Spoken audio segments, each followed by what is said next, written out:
Welcome to the Madison Miller Podcast. Today is Wednesday, May 6th, 2020. Today I'm going to talk about the latest news related to the coronavirus in the sports world. Talk about some reruns that have been on within the last couple of days. I'm meaning sports reruns. Doing my predictions for the NFL schedule, which will be released tomorrow. I'm doing my predictions today because there's going to be leaks tomorrow. So we're going to do the predictions today, and then we're going to preview tonight's episode of The Masked Singer. All right, we're going to talk about coronavirus and the latest of what's up. Mark Stein from the New York Times reported that the NBA notifies its teams that it intends to allow practice facilities in states where shelter-in-place regulations have been eased to reopen Friday as planned, pending new developments. And then the best in the business, Adrian Wojnarowski, reported 2 hours ago, as some practice facilities become able to reopen on Friday, teams are still instructed not to test asymptomatic players for the virus. For now, NBA's informed teams of updated measures on cardiac screening for certain players prior to voluntary workouts. And he follows it up by saying, without widespread coronavirus testing available to the country, the NBA remains sensitive on using tests with players that show no symptoms entering facilities to start workouts. And if and when the NBA opens camps for a formal return to play, there's an understanding testing protocols would change. All right, so that's the latest from the NBA. Baseball, it looks like that it may be not sooner than July 1st, like Trevor Plouffe came out and said. Jeff Passan said that report was untrue. So did John Heyman. So it looks like it's going to be after the 4th of July for Major League Baseball. And then for hockey, I talked about how they still want to have the June draft, but in terms of a lottery, they have not said anything about that yet. And in football, it looks like they are planning to start the season on time, business as usual. So that should really not be a surprise. So Roger Goodell must be very optimistic about the NFL starting on time. Obviously, the key to the schedule this year is that there's no international games. And college football, I do think, will end up starting on time. A lot of the league commissioners, like the Big 12 commissioner, the Pac-12 commissioner, and even the SEC commissioner came out and said that they expect the season to start on time. The Big 12 commissioner sounded cautiously optimistic. The Pac-12 commissioner, I think, sounded very optimistic. And the SEC one sounded cautious. So they seem to be agreeing with Dabo Swinney from the get-go. And Dabo Swinney came out about a month ago and said that he expected the college football season to start on time. And in terms of college basketball, I think that's for certain to start on time. John Rothstein feels confident about it, obviously, with how much he tweets and is tweeting out teams scheduling games. And a lot of teams are scheduling more games than ever because of COVID-19. And it's because it's the just-in-case factor. And plus, I think the sport wants to reschedule more games because of how the tournament was canceled this past year. And all these schools that want buy games want to make some money. So why not? So I think that it's smart for college basketball to be adding more games than usual. Now I want to talk about some of the reruns that are going to be aired tonight and some that were aired this week. I talked about how the Fail Mary game was aired on Monday night. Last night on ESPN, Red Sox-Yankees Game 4, the Dave Roberts stealing second game, which led to the Red Sox remarkable comeback down from 0-3 to come back and beat the Yankees in 7 games. And that was yesterday. Tonight we have the 2011 NBA Finals Game 2. That was the game where Dirk led the Mavericks to tie up that NBA Finals series and won the piece after LeBron and the Heat went up 1-0 in that series, and many people thought that series was over, but not so fast. Dallas came back and won that series. Also on ESPN tonight, they are airing the 1998 All-Star Game at Madison Square Garden. That was Kobe Bryant's first All-Star Game. Michael Jordan won the All-Star Game MVP in that game. Obviously, that game was a part of episode 5 of The Last Dance on Sunday, so that's cool that ESPN is airing that All-Star Game. On NHL Network tonight, 2018 Capitals Knights Game 5. That was the game where Alex Ovechkin and the Capitals won their first Stanley Cup in franchise history. Patriots Ravens from last season will be aired. I believe that was, if I'm not mistaken, the first loss of the season for New England. They went in there undefeated, and then Lamar Jackson led the way for the Ravens in a bit of a we're here kind of moment for that team. And then also on the NHL Network, obviously Pats Ravens is on NFL Network. 2009 Penguins Capitals Game 2. The Penguins went up winning that series in 7 games, but the Capitals went up 2-0. And in Game 2, Alex Ovechkin had a hat trick, and that was a really good game, a 4-3 final, led by Ovechkin. And it's just unfortunate that for Washington that was like their highlight of that series, as Pittsburgh came from behind and won that series after being down 2-0. Now I'm going to do my predictions for the 2020 NFL schedule. I said on the top of the show in the coronavirus segment that business as usual for the NFL and how they want to start everything on time. So the schedule is going to come out as if they are starting the season on time. All right. So opening night, obviously, is usually the night where the Super Bowl champion gets their rings and they celebrate it. But that wasn't the case last year. It was Packers-Bears, but they did that because of the 100th NFL season. But I do think that opening night will be the Texans at the Chiefs. Why the Texans? Because that looked like the sexiest game in terms of the Chiefs' home opponents this year. The star power quarterback with Mahomes versus Watson. It's a playoff rematch as well. So I think they're going to pick the Texans for their opponent, although I would not rule out the Denver Broncos, as many people expect them to be an improved team in the AFC this year. I don't know about the Chargers. I cannot see them putting them in the idea of Justin Herbert possibly starting that season opener in KC. I don't think they would do that. And I don't think they're going to do the Raiders because I think that the league wants to have the Las Vegas Raiders' first game in Vegas in week 1.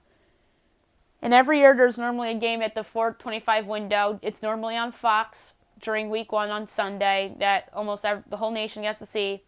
Last year it was Giants-Cowboys. The year before it was Cowboys-Panthers. Normally the Cowboys are in this game. And I think that'll be the case this year, except I have them going on the road to take on Carson Wentz and the Philadelphia Eagles. So Cowboys versus Eagles at the 4:25 window on Fox from Philadelphia. Joe Buck, Troy Aikman, and Aaron Andrews on the call. The first Sunday night football of the season, I think, will be the 49ers at the Rams, and that would be the Rams' first game in their new stadium. The first Monday night doubleheader of the season. Don't forget, Monday Night Football is a doubleheader in week 1. The first game, the 7 o'clock game, predicting Packers at the Buccaneers. So Aaron Rodgers versus Tom Brady in week 1. That'd be pretty cool. And then the nightcap, I have Broncos versus Raiders from Las Vegas. So the same matchup as last year, except it's the Vegas Raiders home opener. All right, so the rest of the 425 games I have predicted, and the rest of them is in no order. I did predict week 1 Cowboys-Eagles, but the rest of these are, like I said, no order in terms of what week. 49ers-Cowboys, Cowboys-Ravens, Steelers-Cowboys, Eagles-Steelers, Saints-Eagles, Vikings-Packers, Packers-Bears, Packers-Saints, Vikings-Seahawks, Saints-Buccaneers, Steelers-Bills, Browns-Ravens, Ravens-Patriots, Chiefs-Bills, Buccaneers-Broncos, Colts-Titans. And don't forget, last year, we saw a majority of NFC matchups in the 425 window with cross-schedule flexing. Like you saw Nance and Romo, I believe they did Saints-Seahawks in the 425 window on CBS. And you saw it the year before, then they had Saints-Giants, so 2 NFC games in the CBS window with Nance and Romo calling the game. So I think Nance and Romo will get a couple of these games. Maybe they'll get the Packer-Bear game that I predicted. We'll obviously get the AFC games. And then the intra-conference games with the NFC game being the host. So Steelers at the Cowboys, I expect that to be Nance and Romo because it's the Steelers on the road. And then Cowboys-Ravens, I expect that to be Joe Buck and Troy Aikman because the Ravens are the home team and they normally would do the NFC road games. Sunday Night Football, I already picked 49ers-Rams for week 1, and the rest of these are in no order in particular, although I have a prediction for week 17. Chiefs-Buccaneers, Titans-Texans, Ravens-Steelers, Ravens-Patriots. Oh, wait, no, Ravens-Patriots I had in the 425 window. So, let's see. The Ravens schedule. I'm going to pull that up right now because I already had Ravens-Patriots twice. So I'm going to do that. So, in this Sunday afternoon game, I'm going to flip that to the Ravens at the Colts for the Sunday afternoon game. And then the Patriots will still get the night game. So Ravens versus Colts I have as a 425 game. And then Ravens-Patriots as a Sunday night game. So the Sunday night games. I said 49ers-Rams week 1. The rest of the Sunday night games in no order. And I'll tell you what game I think will be week 17 in a couple minutes. Chiefs-Buccaneers. Titans-Texans. Ravens-Steelers. Ravens-Patriots. Steelers-Browns. Bills-49ers. Browns-Cowboys. Cowboys-Seahawks, Eagles-Packers, Bears-Packers, Packers-Vikings, Vikings-Buccaneers, Buccaneers-Saints, 49ers-Saints, Rams-Seahawks, and then week 17 I think will be Cowboys-Eagles for the NFC East. So the two best teams in the NFC East will meet in week 1, and I have the meeting on Sunday Night Football in week 17. So what I screwed up here is that it should be Eagles at the Cowboys in week 1. So Cowboys home versus the Eagles in week 1, and then Cowboys at the Eagles week 17. Because last year, Eagles-Cowboys was Sunday Night Football, and then Cowboys at the Eagles was 425. So Eagles at the Cowboys week 1, Buck, Aikman, and Andrews. And on Sunday Night Football week 17, I have from Philadelphia, Cowboys-Eagles for the NFC East with Al Michaels, Chris Collinsworth, and Michelle Tafoya. All right, Monday Night Football, I already predicted the 2 week 1 games, Packers-Buccaneers and Broncos-Raiders. The rest of the Monday Night Football schedule in no particular order. Chiefs-Saints, Patriots-Chiefs, Chargers-Bengals, so that would possibly be Burrow against Herbert. Dolphins-Broncos, so lock against Tua. Bills-Titans, Vikings-Texans, Ravens-Eagles, Colts-Steelers, Cardinals-Jets, Browns-Giants, so that's the Odell Beckham Jr. return to MetLife to face his former team. Giants, Cowboys. Panthers, Redskins, so Ron Rivera against his old team. Lions, Bears, Seahawks, Falcons, and Rams, Bills. Thursday night football, no particular order. Broncos, Chiefs. Raiders, Chargers. Jaguars, Titans. Texans, Colts. Ravens, Browns. Bengals, Steelers. Bills, Dolphins. Patriots, Jets. Eagles, Giants. Cowboys, Vikings. Redskins, Lions. Bears, Falcons. Rams, 49ers. Buccaneers, Panthers, and Seahawks, Cardinals. Thanksgiving. The Lions normally host the first game every year. In the last couple of years, it's been their division opponents. And this time around, last 2 years, it was the Bears. This year, I think it'll be the Minnesota Vikings. The Cowboys normally host the 425 game, and it rotates every year between an AFC team and an NFC team, you would think. But that really hasn't been the case lately, although last year was an AFC team and it was Nance and Romo on the call. Nance and Romo have Detroit this year, and Joe and Troy have Dallas this year. And I think they're going to put a contender on there, and that contender is the San Francisco 49ers. And then the night game on Thanksgiving on NBC, normally called by Mike Tirico, Chris Collinsworth, and Michelle Tafoya, or Mike Tirico with Kurt Warner, or Mike Tirico with one of the studio guys like Tony Dungy. Last year it was the Saints against the Falcons. This year I think it's between arguably the two best quarterbacks in the NFL, Patrick Mahomes and Lamar Jackson. So I have Chiefs at the Ravens for Thanksgiving night. That is about as sexy as you can get. And then there's a couple Saturday night specials every year. I am predicting Week 16 will have 3 of them, and those games will be Jets-Chargers, so Sam Darnold against Justin Herbert, perhaps, or Tyrod Taylor. Bengals-Colts, so Phillip Rivers against Joe Burrow. And then the primetime Saturday night special in Week 16, I'm predicting it to be Packers-49ers. So that would mean Aaron Rodgers against Jimmy Garoppolo, and obviously the rematch of the AFC title game. All right, so I'll look back on this on Friday and see how I do. Hopefully I get a couple matchups right in terms of prime time, but if I get the networks wrong, so be it. But even if I get what night of the week they're on, I think that is a major win. All right, last we are going to preview tonight's episode of The Masked Singer. So we're down to the top 5. So we got the Rhino, we got the Night Angel, we got the Kitty, we got the Frog, and we have Turtle. Last week, obviously, we said goodbye to the astronaut, and it wound up being country superstar Hunter Hayes. So tonight, I think the contestant that goes home is the Frog, and I think that is Lil Bow Wow. There's a lot of hints that are trending towards that way, most notably the Magic Mike, which he was in that with Michael Jordan.